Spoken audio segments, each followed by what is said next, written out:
a German Lutheran publication in the United States that took critical aim in the midst of the Civil War against the notion of abolitionism. And the founder of the LCMS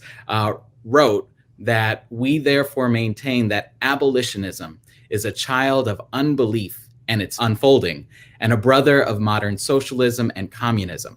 You see, because the Emancipation Proclamation was finally bringing about the release of the captives, like in Isaiah 61, the response was, if we can label it as socialism and communism, then therefore, and a child of unbelief and atheism, materialism, Jacobianism, and so forth, that we could pull those who are of our theological tribe away from that idea, to even threaten with excommunication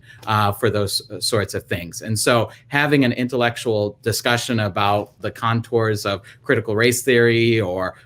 classical versus modern Marxism is an academic discussion of the master's, PhD level, and it might be a fun one to have, but simply placing a label on something because people are pursuing it isn't necessarily edifying or even good. In our own tradition, President Matt Harrison, in his work towards being pro-life within our, not just our church, but in our country at large, sat alongside Catholic brothers and sisters as well as others, and he took pride in it. But one of the things that we could do if we were to use that, the scare tactic, would be to say that he associated with a Catholic and the Pope spoke highly of liberation theology, and that has elements of Marxism within it. Therefore, the president of the Lutheran Church Missouri Synod is a proponent of critical race theory. And we wouldn't do that.